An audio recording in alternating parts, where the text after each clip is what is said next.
Everybody, Derek Anderson here with another cybersecurity tip, and this week's tip I'm going to tell you to lie. Why am I telling you to lie? Well, have you ever created an account, and we all have, and you're going through setting up your username and password, and the website is asking you for some security verification questions, usually about 3 questions that are there to help further identify you in the event you lost your password or they have to do some sort of secondary authentication. These questions include like what's your pet's name, what city you grew up in, where did you go to high school, what's your mother's maiden name, what's your favorite color, what's your favorite restaurant.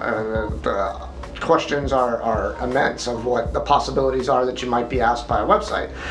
Well, if we go and we look at anyone's Facebook feed, Instagram, Twitter, little fun things that we do called Throwback Thursday, things like that, and just looking at a general profile, half of those things that we're answering about specific information about ourselves can be found on that. You know, what high school did you go to? Well, I bet if I look at your Facebook page, you've got your high school right there. So now I've already answered that security question. So how do we combat that? You know, we all want to keep it simple so that if we ever find ourselves having to answer those questions, we automatically know the answer.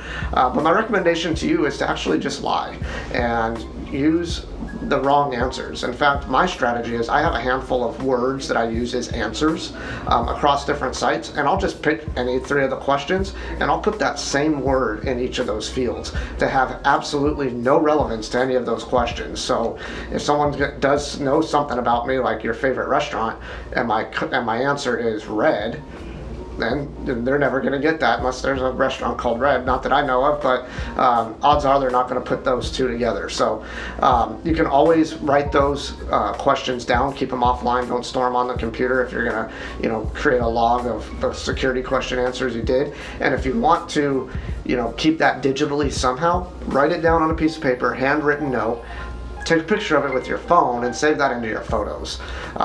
I mean, somebody could still potentially get their hands on that, but one, it's not in a readable format by any type of file scanner. So if you were to create that in Microsoft Word or Excel, somebody could run a scanner and through those files and get that information. But if it's just embedded in a picture, it's going to be really hard to pick that information out, and it would be something that you would have on hand to easily reference. So just get a little creative with it, come up with some things that you can remember, or worst case is write them down offline, but definitely don't use your actual information to that, because any social engineer can figure that out just based on doing a little bit of research about you online and through social media platforms. So that's this week's security tip. Lie a little bit, mix it up, variety's the spice of life, and that's this week's tip. So stay safe and stay vigilant out there, everybody.